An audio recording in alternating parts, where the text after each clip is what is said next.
All right, welcome everyone. We're Semblance of Sanity. I'm Caleb. I'm Jacob. And we're here for Kakushigoto, episode 9. All right. Last episode definitely didn't rip our hearts out or It anything. was so sweet, but so just... Oh. I shouldn't have a birthday party. Oh. Okay. No. All right. We'll do our best to get that set up for your next Yep. one, which we hope he'll be here for. He will definitely be there for it because, yeah. But we also got a bit more confirmation that Mom died probably when she was very, very, very young. Yeah.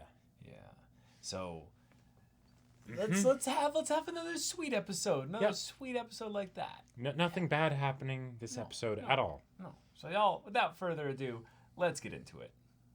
All right, everyone. Now be sure to go check out the reaction portion of the video in the description below. Then come back here for the discussion.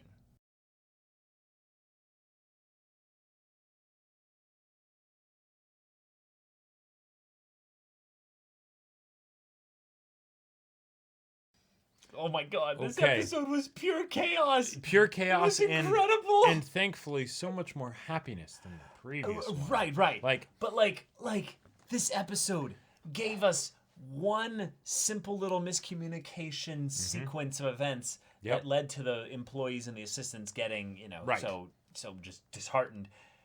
And then chaotically just compounded and steamrolled and snowballed into this just this ridiculous mess. Event. Yeah. And I gotta say, I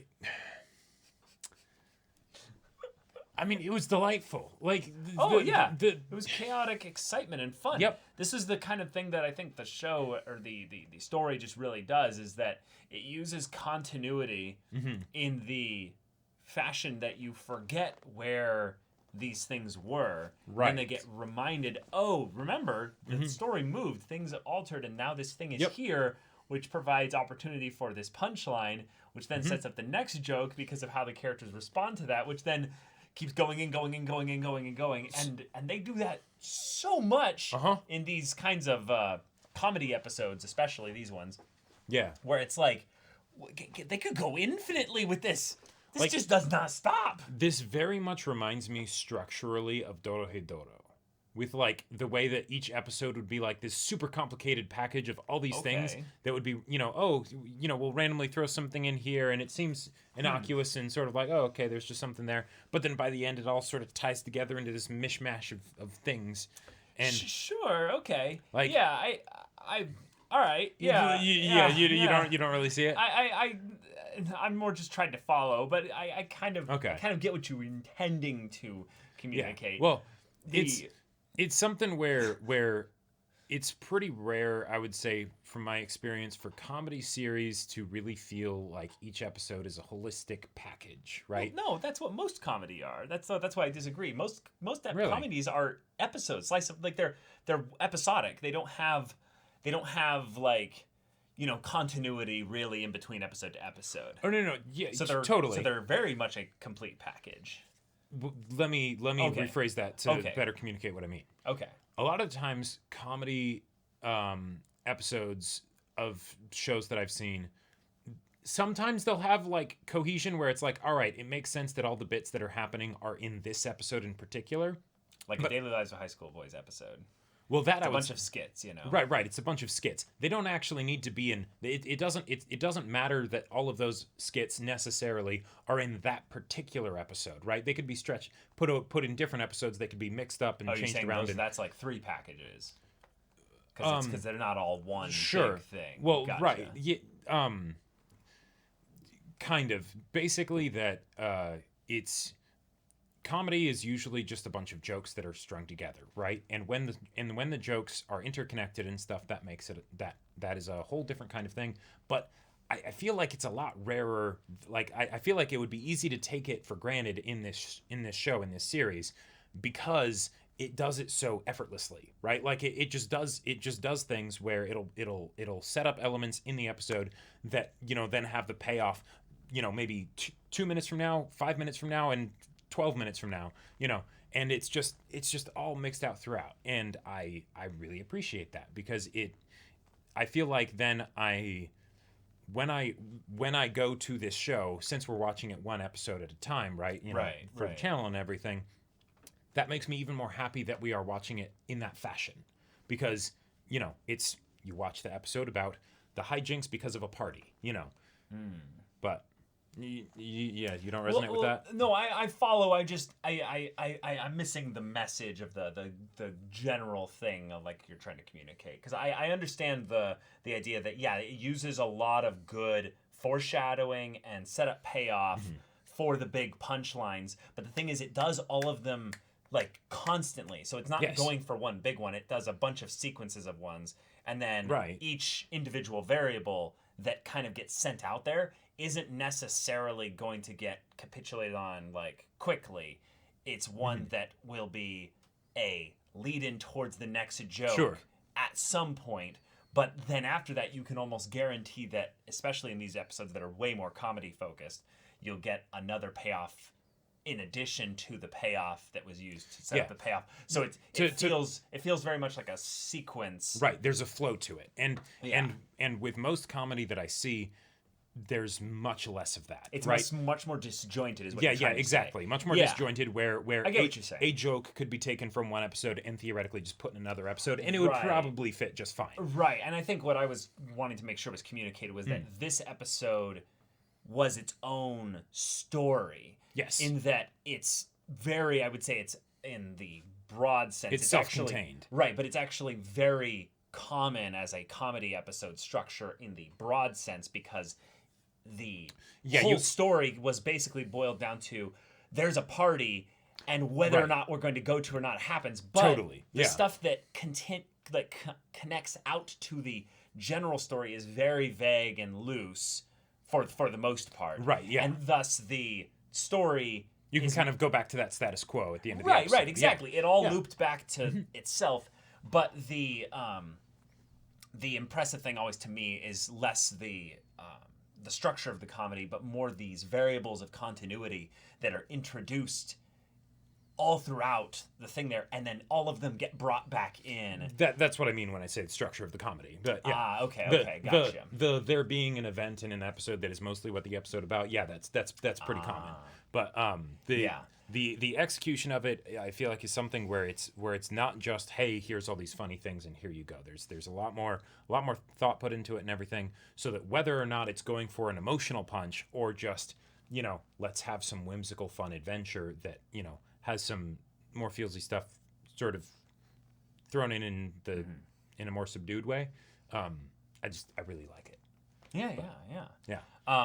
Kakushi having his moments of, I would say, ego tripped up again because he's, you know, the manga artist that, well, can't he's tell not anyone actually that popular. Well, no, just can't tell anyone that's, you know, really close to him that he's a manga artist, you know, because it could go back to Hime. But specifically having then this decline of his people, the decline of the manga sphere of things in the shonen, not Shonen Jump, you know, magazine. I saw that word pun. That was a funny. Fun one. But having that be something that spills out towards his assistants, who are then like, oh, well, then what's the point? What's the point of all this? Yep. I almost feel like there's this this kind of dark humor being played on with that, about the inevitability, and that as we careen closer and closer to the end, it's this thing about, this is all in decline. Sure. It's inevitable. It's all going to fall apart. And apparently Kakushi really is going to die. Yep. And there's a very real possibility that, like, in, like, the next episode or two, like, we could actually get something like that, because the little bit we saw of the little end teaser thing there was like, you can't die or something. And right, I was just like, all right, now it's coming out and saying it. Like, yeah. But then also, we had a literal scare for him that was handled in a comedic way, that was done in this episode as like a, oh, haha, they're going to get this Tomorin guy and beat the shit out of him. And it's like, yes, that's hilarious because it's the editor. Right. But no, it ended up being Kakushi. And they did beat him up. Yeah, is the next time that this happens, is it going to be like in an alley by, you know, some people that are mugging him or something? Or is he going to get pneumonia because of him being out in the cold. Like that was one of the, there are things that this show does where it doesn't make it like, it doesn't beat you over the head with the fact that it's doing something, right? That it's hinting at something, and yet it's so clear, right? Oh yeah, he's got to hide the fact that, you know, he's got an anime character on his sweater, right? Yeah. Cool. Yeah, because otherwise Hime will know he's a manga artist. Right. Well, so then she thinks he's cold, right? She offers to help in the adorable, wonderful way that she can. Scarf? And she's also cold. He might have, if he was in, say, his suit or something, put an arm around her or something, so that way, you know, they can snuggle up together as they walk home, right? It's all these little things that separate them. But you didn't get that. Nope. Because you know what? Oh, you're wearing a sweater with a manga character, So right? you have to... You can't let her see that. So it's almost like you're trapped. Yep. In this, yeah, there's a lot of, I think, really cool little thematic foreshadowings in that regard, and that's another continuity thing that I think this show does really well. Like if I'm gonna show this show to someone now, I'll talk about the emotional angle for sure, but the thing I think that really deserves the extra attention is just that ability that it uses foreshadowing and continuity throughout the entire show. Yep. And it's a really, really cool thing that they've done by having the story be so simple, if you will. Yeah. Because it is ultimately a pretty, you know, episodic. Right. You know, it follows the formula of like a sitcom where it's yes, like, exactly. Yes, here's the catch, right? You know, he's a manga artist, but it's ecchi and he can't let his little girl know. Yeah. So But then it's also used for feelings. what's the chaos that's going to come in that makes there be a potential that she could find out about it? Right, Or she finds out something, but she can't translate it to he's a manga artist because, well, she's 10 and she doesn't really clue into most of those things. Right. You get called a sensei and you freak out, but then your editor is like, no. He's a virtuoso. He's a virtuoso. And you have to just be like, yes. That's right. CEO. Yes, that's exactly right. That's what this is. And then, you know, Hime's just like, oh, okay. Right, yeah. All right. I loved the cuteness of Hime this episode. Although I do feel like they did that because there could be some sadness coming and they're just warming us up again. I know. Because we had the Cinderella bit, which is the cutest thing. But guess what happened with Cinderella's Super dad? Cinderella. Yeah. Wait, what? Cinderella's dad died. Oh, right. They just almost never go over that in the, you know, the Disney versions and stuff. Exactly. Yeah. It's just stepmother and stuff, but Right. Forgot. Yeah. But then also the little moment of her getting scouted by all these people, and she's like, "Oh, well, I can't do that. I don't want to be like a. I don't think I could be a model or anything. I'm not cute enough like so and so for that or whatever." Right. And he's like, "What do you mean by that?" You're totally cute. No, but sure, give me back the business card and I'll hold I was like, on "Okay, I'll give you these other ones too." Yeah. Where did you get these? What? And when did this happen? Right. Like, it's like this place is a Sabbath for evil spirits. Right. All sorts of fiends here. I love the moments where Kakushi over-exaggerates a thing that he should have maybe a little bit of reason to be legitimately worried about, but it's the added extra energy he brings into it. Oh, yeah. Where the voice acting also is stellar in that respect. And then he's like, oh God, wait, where is she? You know, where's Hime? And then Rasuna's just like, I got you. I got you covered. Yeah. Rasuna had like 3 or 4 moments this episode where she kind of stepped up above all the other assistants and was like, here's an idea. Yep. How about you do this? I'll do this. And I'm like, what? All this added extra thing here from when Rasuna was much more of like a lean back kind of... Right, very relaxed kind of character. Exactly. I would not be surprised if it was something where it was setting up that these assistants might not necessarily be assistants forever, right? Right. Even if they aren't like quick turnaround, you know, like, okay, the other guy that came in and was an assistant for like 2 weeks or something and then went on to start his own series. There's the possibility that, you know, this time that you have as a manga artist, Kakushi, it's limited. You know? Oh, sure. Like, in the same way that your time with Hime is limited. Yeah. Yeah, it's a good point. Just the idea that if he passes away at some point, there will be time before that happens that he'll still be asked to do mangaka stuff. Sure. But he can't, maybe. Yeah, Like, because it's not that he we don't know maybe how he's can't. going to die. Is it going to be slow or is it going to be sudden? Yeah, it could be something where regardless of how he dies, there's going to be a point where he realizes, shit, I need to spend every moment I can with Hime. Yeah. And he abandons this. Right. Now that's part of, I would say, what his arc will be, is that he'll realize how much time he's missing out on with her a little bit. Not necessarily to the utmost. Yeah. But on some level, so that right. they can have some big dramatic conflict emotionally, like internally with him, but then also externally with like his assistants and stuff, like you're saying. And ideally, that he would start to realize that before he dies, or starts to realize that he's dying, or whatever happens there. Yeah. Now I'm like actually a little bit curious if we can go into theory crafting, because the idea of mangaka disappearing, that makes sense, because there's got to be plenty of times where mangaka just decide, I'm out, I'm done. I'm not doing it anymore, and they just get on a boat, go to another country. I did my 2 or 3 manga that I really wanted to do, and there you go. But there's going to be those I almost said moments, but moments or points. And moments, yeah, where there's going to be the one that stops in the middle of publishing. Like it's not the I finished a thing and then I disappear and no one ever knew who I was except for my publisher, editor, or something like that, and my identity is kept a secret. But there could also be kind of the equivalent of like, there's been some points where this happened with like YouTubers where they just had a voice. They never showed their face on camera or what have you. And then the YouTuber just stops uploading.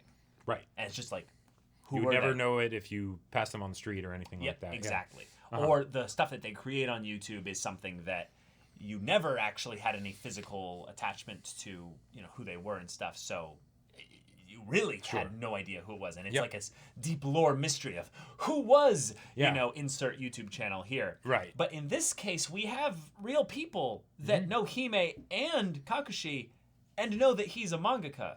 There's a small number of those people. Right. Small enough that you could have a book that's like, manga artists that disappeared. Right. Sure. But the fact that they don't try to clarify that. Yeah. Does that tell us something, though, about how he passed or disappeared? If I were to guess, it would be that it happened a while ago, and by doing that, they were honoring his wishes that he may not find out until later, And so that's why they didn't say, like, make a public thing about it, because then that might be something where then Hime would know that he's a manga artist or whatever, because then, identities and things like that. Sure, that's one thing. But what about the idea of him dying, though? Like if they just say that like this manga artist passed away. Oh, right. I'm not thinking about how they keep the truth of him being a mangaka away from Hime. I'm talking about why do they not tell the people who are saying they disappeared that no, it's not that they disappeared, it's that this guy died. Right. Yeah. The only reason I would think that would be a thing that has nothing to do with Hime. No. Yeah, the only way it would be a thing is if somehow that would make it so that then Hime would find out or something like that. Because, right, and I don't think that would. Yeah, I don't think it would necessarily. That's why I'm wondering if him saying that's a lie is regarding the fact that either he died, he didn't disappear, or something else. Yeah. Okay. So this is one of the other things that I'm kind of curious about. Yeah. Because there was that little bit that we saw of like the next episode thing where they were like, wait, I'm dead, or something like that. Like they actually. No, he didn't say dead. He said, what? You're dying? Right, you're dying. Yeah, but the idea that the actual idea of Kakushi dying was concretely brought up, right, as opposed to like illusions and things like that. No, it's almost like a joke. Sensei, are you gonna die? Yeah. Right, and it's all for kind of the bit thing of make sure you tune in next episode. But given the fact that they did that, that's actually making me wonder if he is gonna die. Like because maybe he got sick really badly or something. Right. Yeah. Like, because I feel like there's so many different ways now that I think about it that they could still make it be a big emotional punch without him actually being dead. Like maybe it's something where he ended like his manga run ended. Like his comics just or his stories just ended up not being popular enough or something like that, and he wasn't published anymore. Yeah, and he can't draw anymore or something. Right. Or maybe, and this would be I'm not sure if this is the better option or the worse option. He's dying and he hasn't died yet, and this is her going while he's in the hospital and kind of seeing that bit of into his world before she Sure. then goes back to him as he's, you know, Ooh, that hooked would- up to IVs and stuff. Oh, that would hurt. Like, I don't know.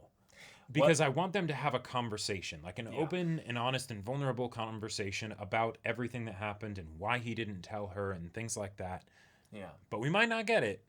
Yeah. But I hope we do. Yeah, I want to throw out that possibility as well. The one of like, oh, what if he got in a really bad car accident Sure. and his spine is broken, he can't draw anymore, Right. and he's needing to remain in the hospital for the rest of his life. Yeah. And she visits him, yes, but effectively the mangaka died and disappeared. Sure. No one knows what happened. He just stopped publishing. That would be really cool because then we would still have, father-daughter interactions and stuff. That would be sweet. But then there would be this emotional drama of, hey man, I need you to go look at the thing that I've been keeping secret from you all this time. Right. And then she goes and looks at it. But because of the fact that there's this inheritance aspect almost to it and this leaving of the stuff, that Right. I And if almost it's- think that he has to be dead. Though. Yeah, and if it's specifically something that's, disappearing, that's a lie, then Sure. what else would it be? Right, Exactly. Yeah. Right. Yeah. Yeah, you wouldn't clarify that much more in the context of him being a mangaka that stopped publishing. Right. Like if he had just realized that he's like, He's you know what? publishing or he's not. There's Right. not really any Yeah. If I'm not confident enough in this to actually be open with Hime about it, then I'm just gonna stop doing it. I'm gonna try and get a different job or something like that, and then I can talk to Hime about it. That would still kind of just be disappearing as far as being a manga artist. So, yeah. Oh, here's a way they could do it. Mm-hmm. This would be we've been bamboozled all this time. Okay. Is that he didn't actually disappear. He switched manga. And all of a sudden, he assumed a new identity. Oh, right, yeah, because there was could have disappeared, and he decides, Hime, I'm a mangaka, but I want to draw. I'm going to draw something you with can be. you. Well, and we saw in one of the boxes that there was the manuscript or something like that of the manga of the family. Yeah. And that was the family that they could have had, if the mom hadn't died, right? So maybe it's something where it's I reinvent myself. The whole changing the pen name or whatever is something he's actually doing. Sure. Because he is so set on doing something fundamentally different that the audience won't carry over, right? You want to have that fresh start of And you're doing wholesome slice of and life, it goes not under, Yeah, and then he goes under this whole identity change for Hime specifically. Right, and then he basically says, "All right, you're 18. You can see the stuff I used to." I used to draw. Right, the stuff that I was like, no, you don't get to see this stuff. Right, and then all the assistants, they know.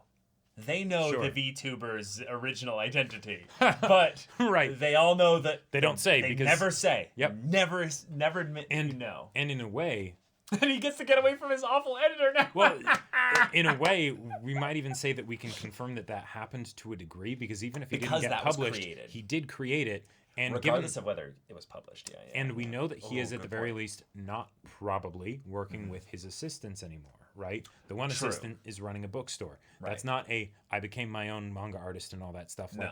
and did my own series. Good point, yeah. It's something else, right? So maybe he just went independent or something. Now we're I just don't know. coping. Now we're Yeah, just no. like, yes. Meanwhile, the actual mangaka is just loading the shells into the shotgun, Yeah, he's like, I'm giving you hope. Yeah. Just enough hope. Yeah. I'm sorry, this is your lie in December. Like It was yeah, and they literally called it that, which is the character's gonna die that has been keeping alive from the protagonist the entire time. What if Because it would make interactions weird. What if his wife died from the same thing and he's been just holding it this whole time? But then it would have to be Taking care like of himself. no. And there's been like little hints all along and we've just missed them. But yeah, guys, we love this show so much. It's so fun. It's so warm and fuzzy, and yet it's so enlightening with regards to the idea that I think I know a little bit more about the manga industry in a way that I feel like I can take some of this as a serious bit, like a little bit. Sure. With dramatization a bit. Right. To the extreme. But I really like that aspect of it as well, even though the majority of the discussion I want to spend talking about the comedy and the the emotional drama. But last thing I really want to say about this episode is it was a bit of a whoa moment for me Oh. when the episode title was Your Lie in December. Oh, sure. Not just because Your Lie in December, oh God, what are they implying? You know, what's going to happen? But also because Your Lie in April I still consider to be like a recent anime somehow, even though it was like 2014. Yeah. You know, because like as far as 7 years old. my anime journey, like granted before the channel, but like it was pretty like later on. Like I remember when that was like the recent thing. So the idea that now it's just like, oh yeah, casually referenced, like in a way that most people wouldn't maybe catch because right, they don't necessarily. Yeah, it's just like, you know. That's I'm getting old. Yeah. But y'all, thank you so much for watching this episode's reaction and discussion. If you want to see the next episode's reaction and discussion right now, though, go check out the link in the description below for our Patreon. You can get an early access there. You can watch full-length timer reactions there, and all this comes with Discord access. So you can chat with us in the community there about this show, about anime in general, and also be sure to check out our Twitch channel. We stream every weekday. The info's in the description. Yeah, so if any of that interests you, we'll see you there. But until then, we're Semblance of Sanity. I'm Caleb. I'm Jacob. And we'll see you all next time.